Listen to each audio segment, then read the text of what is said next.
It says we're live. So we're live. Okay. What's going on, Vic? Welcome back, guys. Hello, So, brother. so this is gonna be a little bit different because usually I'm used to looking like this, but Now we gotta kind of look kind of like look this. a little bit like that. All right. Yeah. First live feed. Yeah. So, first things first. What are we talking about? South Park came out with a new season recently. First episode, Mexican Joker.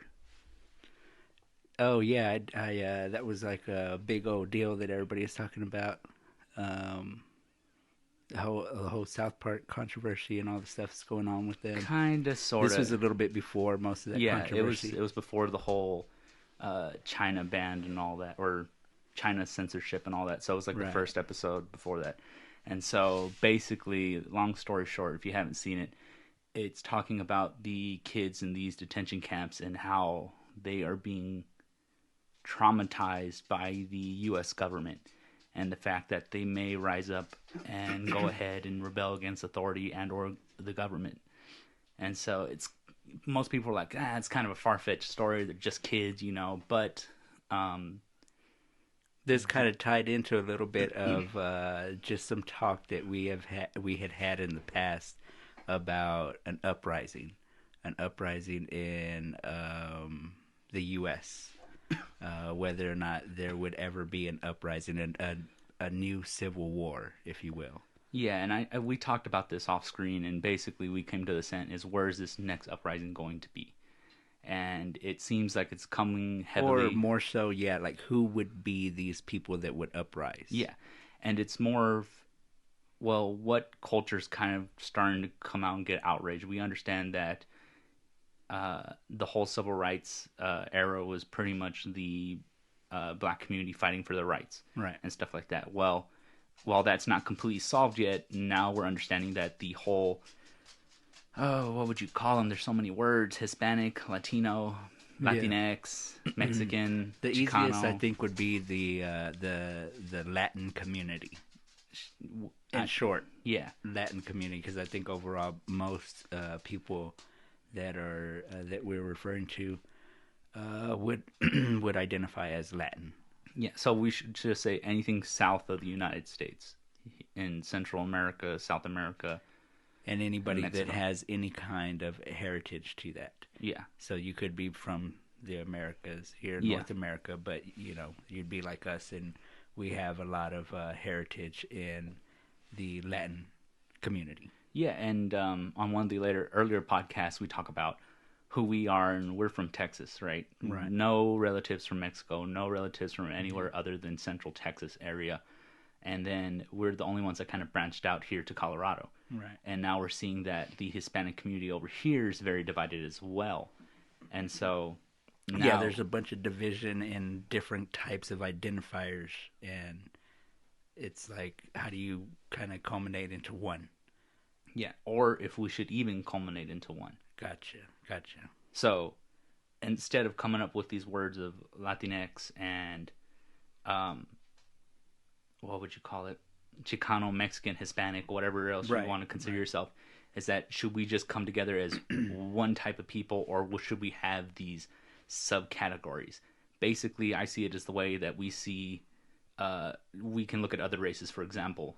For the most part, if you are white, you're Italian white, or you're German white, or you're from some other country, essentially. Gotcha, gotcha. Versus native. Maybe we should start to identify those and become familiar with each individual kind of sector of the Latin community.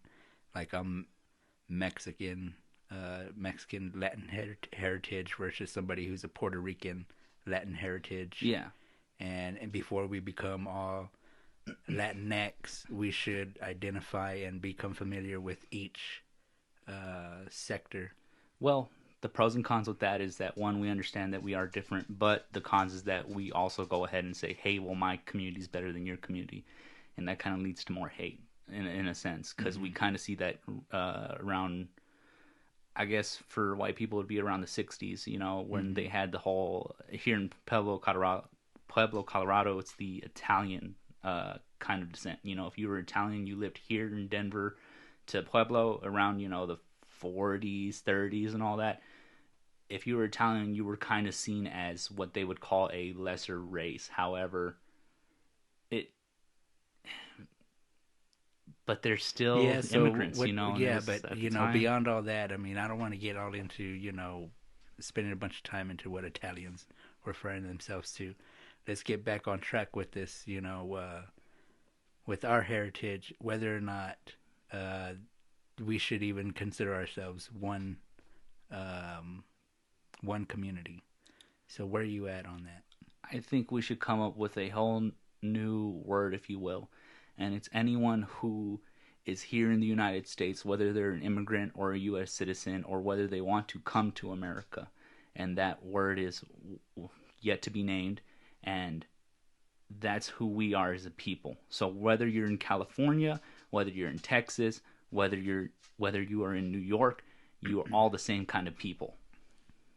So they should all be identified as one, like Latinx, or what do you Kind of mean? understood it. Is that anyone from Hispanic descent? What happened? Might want to pause it, see what's going on, Yeah, okay, guys. We're going to pause and see what's going on. Looks like we had an error go on. Let's see. or just hit continue. Just hit continue. We're still live. Oh, well. All right. Well, it's the first stream, so Yeah. we're figuring this all out. So All right. if we go blank, sorry. Yeah. All right. And so the other thing would be So how does this all tie into this Mexican Joker? so it ties in because essentially we, as I would say, Central Texans, should see these immigrants coming in as some of their own because we are descendants from that area. If not, then we are, at one point, we were all the same people. Okay. And so we should be taking care of these kids in detention camps. We should go ahead and offer some kind of housing situation for them, or something of that nature, other than putting them in cages and giving them foil to sleep on, or whatever it is that they're sleeping on, and donating some time to go ahead and help these people out, versus treating them as animals. Okay. So, but that's not what's happening right now. Unfortunately, that's not what's No. happening. And so you have the writers of South Park creating an episode like Mexican Joker because that depicts a place more realistically of where we're at, even though it's very over elaborated as well. Um, uh, it talks about this uprising, getting back to what a civil war would be if it was to happen. Who would be this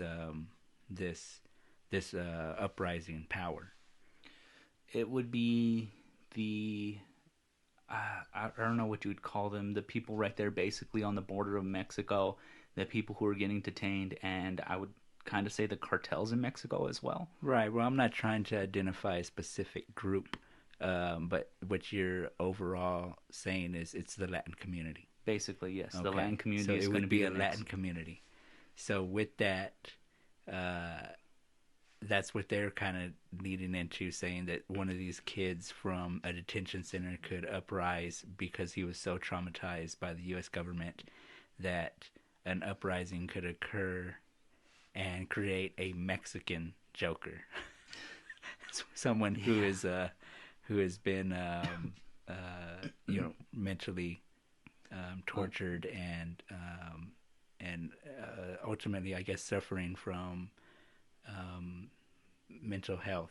Yeah, and then I guess that's what the whole deal with Joker is, right? yeah, is that someone who suffers from mental health and society not kind of helping out and reaching them, and they're not receiving the support that they need. Right, right. And so I had been talking about previous to all this, just in talks here at home, if there was a uprising force, where would this force come from? And we kind of threw out there like these vigilante groups. There's got to be some vigilante groups out there that are ready to go, and got the manpower, got the gunpower, and they could hold it down for the most part, or take control of what they have to before the government was able to escalate or something like that, right? And it's like, okay, well, who else has this type of militia type I don't know. It's not Manpower. necessarily, yeah, His manpower. You know, manpower. who has this type of characteristic already in their organization. And you know, we started to explore cartels. Yeah. You know, because you see some of this stuff on Netflix where you have guys who ultimately these cartels were in connection with the U.S. government, and they were pulling off. Um, I don't know what you want to call it, operations, missions, or whatever, Yeah. malicious style with people that were using military type tactics, and these are just on the streets. And so that ultimately led us to Chapo. That Yeah. Chapo was having all kinds of bad, um, uh, what is it? I don't know what they call it, but in prison he was not given any water, and he Basic was yeah basic kind of liberties or right amenities and stuff right like that. yeah, like his basic human rights or whatever. Like they just were not you know, giving him water. They were having lights on him, all kinds of stuff, and they were trying to plead to the penitentiary to have more leniency on him. And that kind of tied into the Sackler family, and it was Yeah. like, you know, it was all kinds of stuff going on. Yeah, Like, and what the hell? for So anyone who doesn't know who the Sackler family are, this was before the Sacklers were even really in the spotlight and having as much happen against them in terms of settlements and all this and that they're yeah, up against. But they were basically in the same situation where they were selling a bunch of drugs to Americans and killing people and created the opioid epidemic. And they had their names in all these fancy places that art museums yeah and that they stuff like were that. giving money to, making donations to. And so they weren't feeling the wrath that Chapo was. So Yeah, it because was like, their plea deal essentially, if you want to call it a plea deal, was basically give up the rights to your company and you're good. You can yeah, keep your money, yeah, everything's fine. right, exactly. Everything was just complete opposite of what Chapo was dealing with. They were taking everything from Chapo. They took all his money, taking everything from him, and it was like, well, if somebody's going to be upset about it, it's got to be these cartels, man. They're going to be so pissed off that they're going to be ready to go if the, you know, there's some Americans that are on this side that are like, we want to, you know, uprise, but we need the manpower. They can, you know, very easily look to the south to be like, hey, there's our militias and manpower right there, Hmm. and that would be the uprising.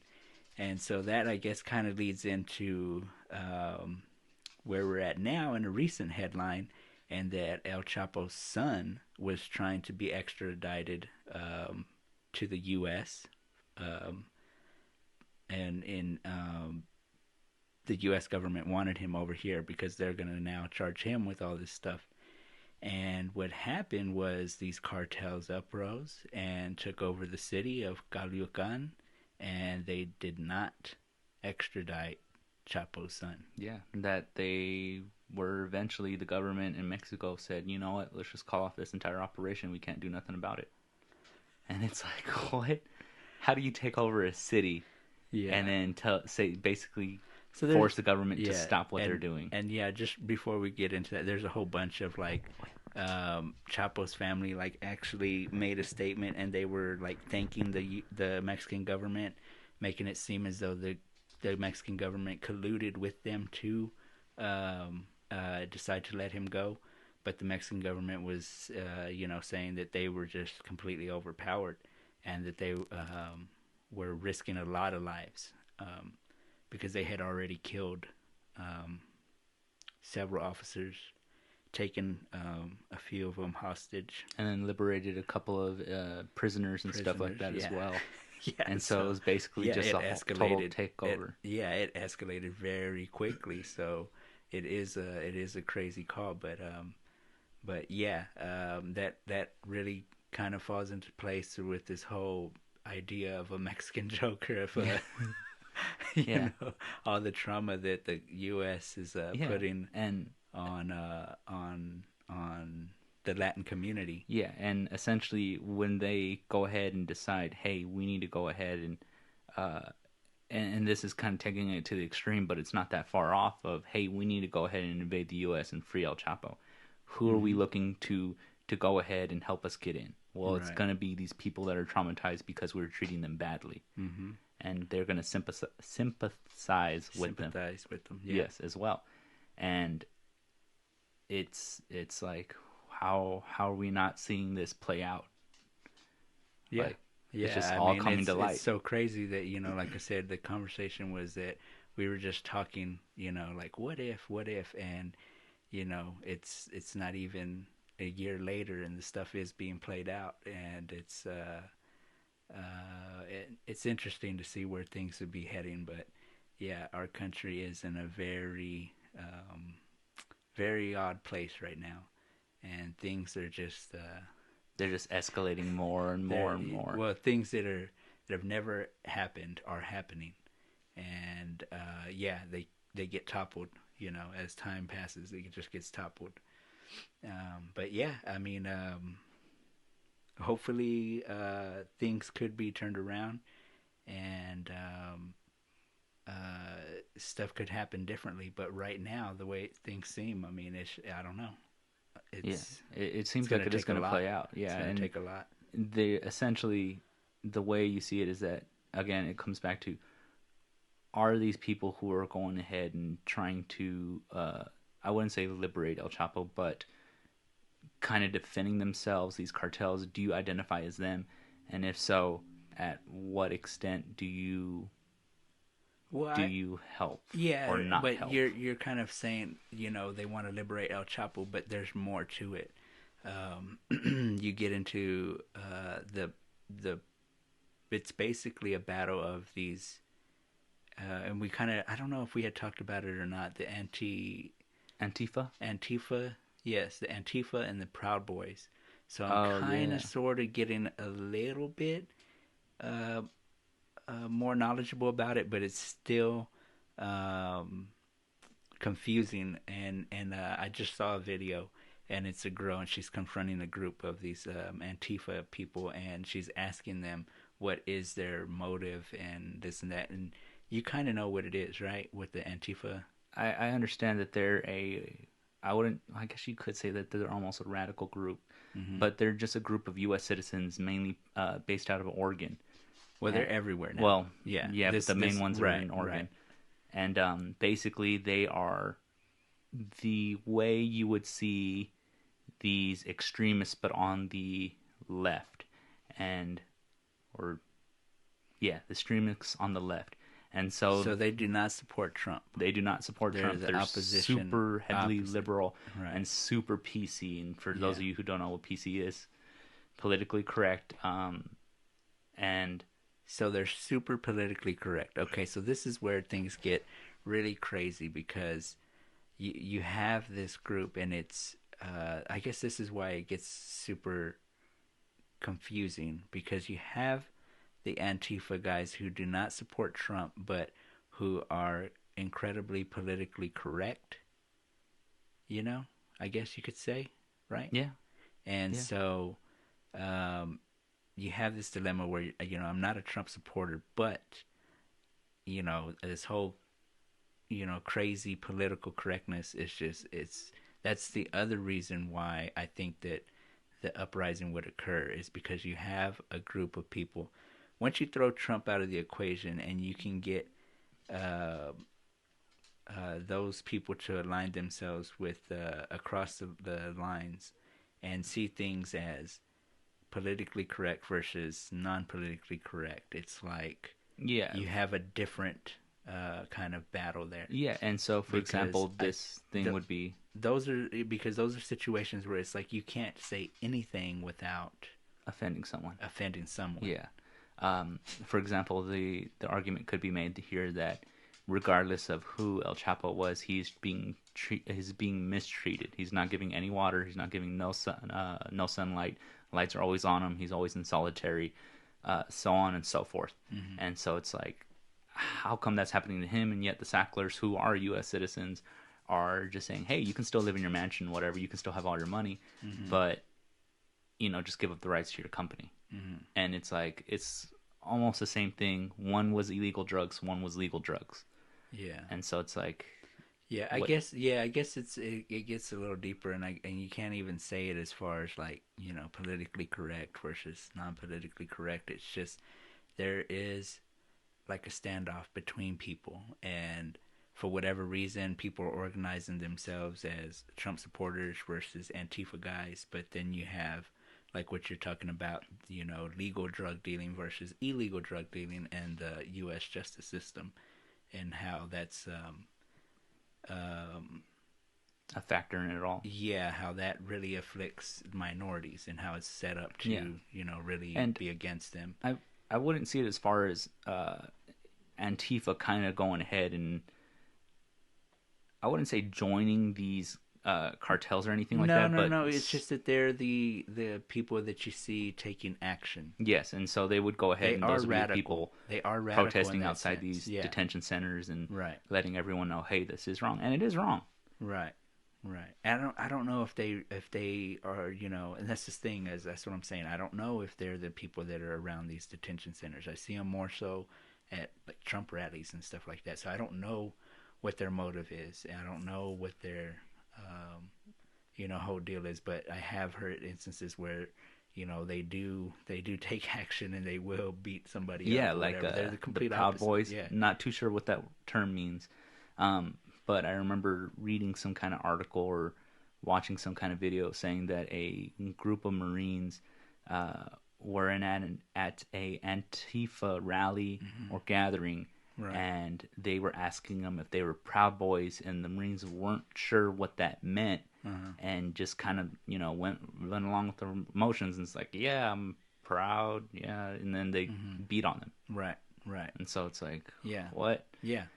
And Yeah. so It's yeah, it's and they it's were charged with felonies. right. They're extremists, and like I said, we're ultimately at a point where it doesn't matter really which side you're organizing yourself with, or what that really means. The fact is that we're on opposite ends. We're putting ourselves, we're dividing ourselves, you know. And if that's happening, because ultimately you need unity. But if there's nothing but division and it's clearly down the middle, then that's when you have revolt. Yeah, When neither side can come to an agreement, and you just you have these people up and ready to just uh, uh, ready to start, go. yeah, start They're just attacking ready to somebody. go. Yeah, They just need that motivator right, to push them. right. Then you have a state of where, hey, the revolution can't come when people are ready to revolt. And so when you have these other factors come into play, where you have Chapo and his family and all this stuff happening to the Latin community, you wonder. Yeah, how close are we? And and Mexican it's like, Joker. yeah, The writers of South Park wrote a dang episode on it. yeah. And I saw that and I'm like, this is hilarious. And then I'm like, oh shoot, these guys are onto something. We gotta Uh, we gotta make a podcast about yeah. this. Well, I mean, those are along the lines of what we had been talking about, so it wasn't too far off. So, guys, what do you think about the whole ordeal? You think our country is close to revolt, or it's not going to happen? Or if you are of some kind of Hispanic, Latino, Latinx kind of descent, should we come up with one word, or should we kind of go ahead and place individual words on ourselves based on what region we derive from? Yep. Should we unify or should we separate? And more than likely, I think what the government's going to try to do is separate us. And it seems like they've been trying to do that for a while, and thus create the word Hispanic just Mm-hmm. to kind of get us thinking about that. Mm-hmm. Yeah. And now we're at this point where we're like, the word Hispanic does not define me. Right. Right. And so, Yep. just something to leave you with. Alrighty. Until next time. See ya.